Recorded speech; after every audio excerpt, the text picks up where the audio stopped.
Hello everyone, I'm Dr. Prativa Rani Saha, Assistant Professor from the Department of English. Today, I would like to give you a presentation on group discussion. I'm going to tell you a session on mastering group discussion, a strategic guide to leadership, communication and critical thinking. Many a times we think what group discussions are and why are they important. So group discussion, generally we say that it's an exchange of ideas among peers, often used during interviews and assessments. They just don't test the knowledge but our teamwork, help building problem solving and social fabric. Now what is a GD? A group discussion is a methodology where a candidate is assessed his or her skills, traits, qualities, showing their leadership and critical thinking skills, which are really essential for real-world collaboration. Today, when we talk about placements or on-campus selections, certainly it is true that mastering group discussions is very important and excelling here sets you apart. Now, what are the topics for GD that we have and why are these things important to know? When it comes to the types of group discussions that we have factual topics, controversial topics, abstract topics and case-based topics. Now, a factual topic could be socio-economic and practical thing that we deal every day with. So let us say if it is about national education policy, you have to deal with facts. That's where, a factual topic comes into picture. Mostly when it comes to controversial topics, we try being more argumentative and there might be a little noise as well. Topics like reservations, abrogation of Article 370 or maybe the Farm Bill. These are some of the controversial topics. Moving on to abstract topics, they all the time test our lateral thinking and creativity skills. And when we discuss topics like the number 10 or black and white or all that glitters is not gold, could be some of the abstract topics. So abstract topics needs a lot of creativity. Finally, we have case-based topics which mostly deals with real-life simulations. It discusses about the business problems that one may face and how he or she should encounter and address those things. Now, when we talk about group discussions, as I was just telling you, a GD is a methodology. It's a procedure through which a candidate is tested almost all of his skills. It can be all his qualities, be it communication skills, be it attitude, be it problem solving or creativity or even critical thinking skills. But then when we talk about group discussion, what comes into picture? Certainly communication is the master key for everything when we talk about success. So it starts with your communication skills. So when we look at the evaluation metrics or how GDs are assessed, how a student is performed and on what basis are they being assessed is what you have here. When 30% importance is given to content. So when we talk about content, it's all about the subject knowledge that a candidate or a student has on a particular topic. Moving on, it's communication, which mainly talks about the student's fluency, voice, body language. We also know that non-verbal communication is really important the minute we talk about group discussions, interviews, presentations, and so on.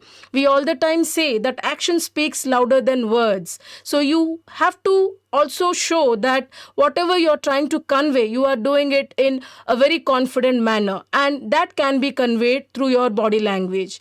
Hence, you should have a very confident body language throughout, during interview, and also during group discussions. Moving on with the third evaluation matrix would be soft skills, where they test your listening. Are you an active listener? Your enthusiasm, how are you participating in the group discussion? And your creativity, how are you thinking out of the box? And how are you approaching to that particular problem and you're answering? The next thing would be group behavior.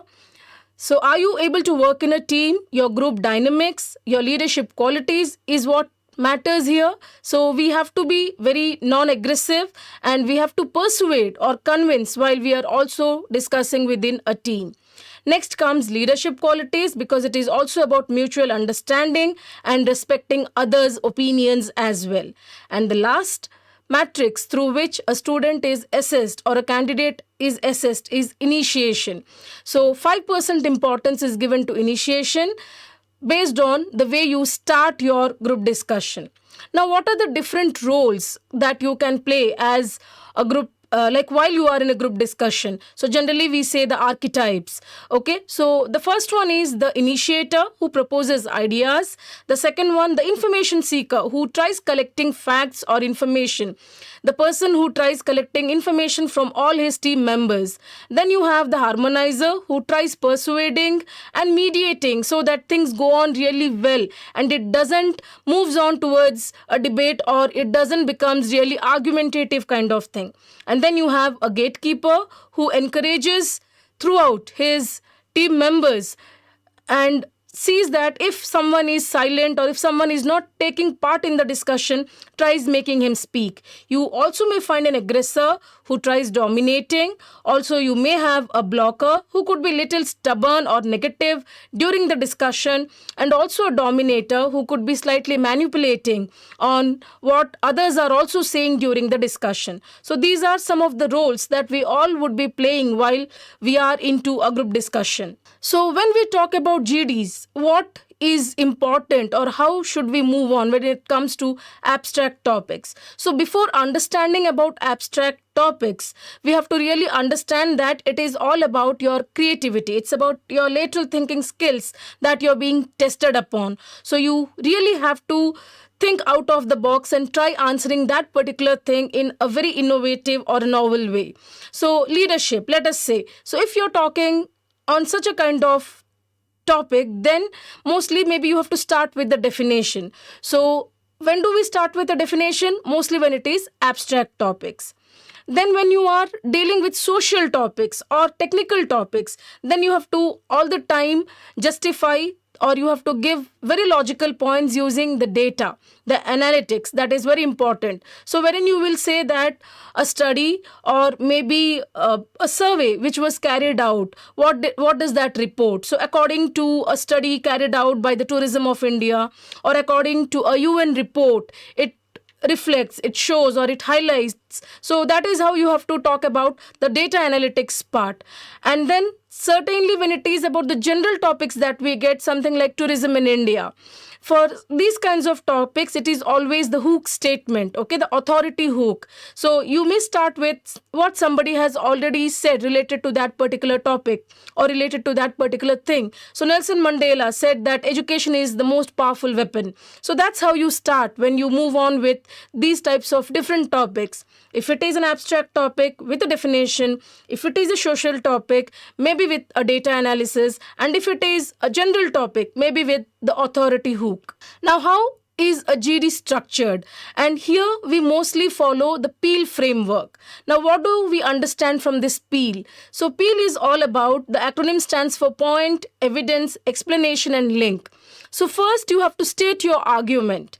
We may have a discussion on a very simple topic like love marriage or arranged marriage. But then how are you stating your argument wherein you're pitching or you're giving your idea and you're able to pull everyone into the discussion is what matters. And then you have to back it up with a lot of evidence, okay? So you have to include a lot of facts. You have to talk about the surveys, that studies that had been carried out for last few years and which shows, okay, whichever is more relatively better or which can be really measured or corrected or so on. And then you have explanation. Now explanation is when you're supporting the points what you have said, and then it is all about linking them maybe through an example and connecting it to the topic would show that you have mastered or you know how to be in a group discussion or how to do a group discussion really well. And we also understand that when it comes to group discussion, we all may agree or disagree to some point. But then when we are disagreeing, we have to do it very politely. You have to speak in a way that the person is not really disturbed or he doesn't gets humiliated by the way we try disagreeing to his or her point. So you have to be polite maybe by saying that I see your point, but my opinion slightly differs. I'm of a different opinion. My opinion slightly differs from what you have said. Instead of just saying that I disagree with you or I do not agree to what you have said. Now, when it is about leading from the middle, it is all about the maintenance that you have to take care when it comes to the group discussion. Once the discussion has started, because somebody has already started the discussion, after that you have a stall where someone introduces a new perspective. After talking for some time, maybe a participant has introduced a new perspective for that particular topic. So how are you going to deal with that, or how are you going to move on with that? So maybe here you also have to try to bring focus to the core issues. So that's when maybe it may turn into a fish market slightly, when it is something like a lot of chaos, too many people talking at the same time. So when we talk about this peel strategy, or when you are trying to state your argument, when you are trying to evidence, or when you are trying to disagree, okay, so when these chaos and other things are being created, you really have to lead. You have to see that how you are able to move on with the discussion, because you may have a wallflower, someone who is very silent and doesn't take part in the group discussion. What will you do?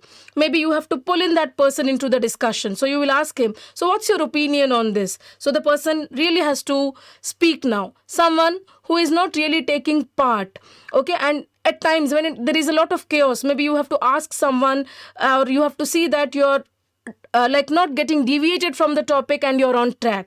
So there could be a lot of do's and don'ts when we mostly talk about group discussion. First thing, though it's a discussion, we really have to take care of our body language. As I have been telling you that your action speaks louder than your words. So during a group discussion, even the way your gestures are, your postures are, and the way you're maintaining your eye contact, everything matters. It might not be like every time you have to look at the moderator and speak. You have to look at your team, you have to look at your group, and then you have to address them.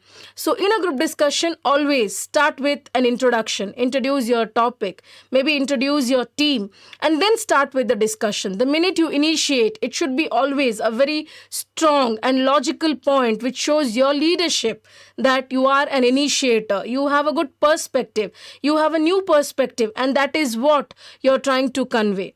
So every time in a group discussion, try to recap the main points, mention the dissenting views, things that you support, things that you're in favor of. You have to also focus on those things. You have to always conclude very neutrally. You cannot really be biased, only dealing with one part of the GD, or you can't deal with only one perspective of the GD. So that's where you have to conclude neutrally. Also, when it is about group discussion, you have to take care that while you're ending, your summaries are really neutral, okay? And non-verbal communication really matters. So you have to nod while you're listening. You have to lean forward when you're showing interest. You should have an open hands gesture to show your confidence. You should have a pan room gaze where you are looking at all the audience, or you're looking at all the members of your team, or all the participants in a group discussion. Sit centrally for visibility so that you're clearly visible. Speak clearly and with proper modulation. Okay, and once it is like when you are towards the end of the GD, or when you're summarizing, please do not add any new point to the discussion, because it is already at the end. Don't deal with one part of the GD. You have to summarize what everybody has said in the group discussion. Don't be biased while you're finalizing also. You just can't speak in favor or against the topic. You have to deal with everything. So overall, give the summary of the entire thing, or the entire points that was discussed by your team. Non-verbal communication certainly matters. So that is when you have to show that with a nod that you're listening to them, you're paying attention, and they would also feel interested that they are speaking to you. As I said, you have to be the pan in the room. So something like, do not just stare at the moderator. Look at all the members in your team. Lean forward to show that you're interested, you're listening to them, and you're paying attention, and you're ready to accept or also to convey your ideas. So do not fidget, okay? Don't just go on moving, and try to be careful about your body language throughout while you are in the group discussion. So your presence and position during the group discussion is really important, because if you are able to communicate well, your communication keeps your leadership win, okay? And GDs are a group success. It is not about individual winning. So the minute we practice, okay, we will be certainly shining. So it's all about the central place that you take through which you are visible, your voice modulation, your clarity, simplicity, using simple sentences or simple language that people can understand. So all that really matters when it comes to group discussion. 7 deadly things that we are not supposed to carry out during group discussions would be an emotional outburst. Don't have an emotional outburst where you take things personally and you start having an outburst. That should be something that has to be avoided. Being an interrupter, let the person complete, let the other participant complete. You're not supposed to interrupt or intervene while someone is speaking. Don't be a silent spectator. You are not here to just sit and listen to someone. You have to give your opinions. Also, don't be a fish market creator where too many people are talking at the same time and the moderator is not able to make it what is happening. So let one person speak at a time and allow others to speak. Take your chance, but as a leader, you also have to allow others to speak. The pseudo-intellectual, also someone who is listening or maybe paying attention but is not really taking part. You have to pull that person into the discussion. So maybe you can ask his or her opinion and they would certainly take part in the discussion. The dominator, who goes on speaking and doesn't allow others to speak. So this is when you have to take your chance. When the person stops, maybe you have to start with your opinion. Otherwise, you won't be getting a chance to speak during a group discussion. Also, pointing fingers during discussion is a very offensive thing. So never point your fingers to anyone during a group discussion. Instead, you can show your hand in case if you support to someone, if you are saying that something that they have spoken or something that they have contributed really is very interesting. So always try acknowledging, always try appreciating when people speak something really good, and never point your finger. So you have a lot of topics that people do discuss these days. A lot of trending topics under technology would be about AI, how AI has certainly changed the lives of human beings, okay? How it has stopped our creativity, or how it is creating a hamper in the creativity of students or of the youth. And the search engines like ChatGPT and all are again creating there is a hamper, or maybe they are disrupting students' thinking, and they are also disrupting their thoughts to go beyond. And a lot of economic related topics also about the falling Indian rupee, the quick commerce and the gig economy, and many more of that sort. So how should you prepare when it comes to a group discussion? It is all about the input that you should get ready with. So for that, you have to read. You have to read a lot of editorials. You have to keep yourself updated with the current affairs. You have to read newspapers so that you know whatever is happening around you. And next comes the process where you have to practice every day this 30-second intro.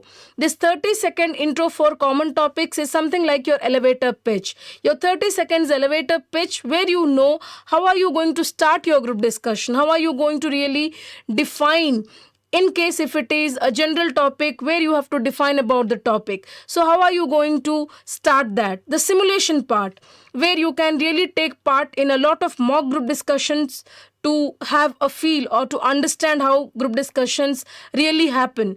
And then review. Certainly it's about reviewing how you have done. So record your group discussion, record while you have taken part in a GD, critic, look at it and try revising it. Check your body language, check your tone, check your voice modulation, your intonation, and then you will get to know that how well you have performed.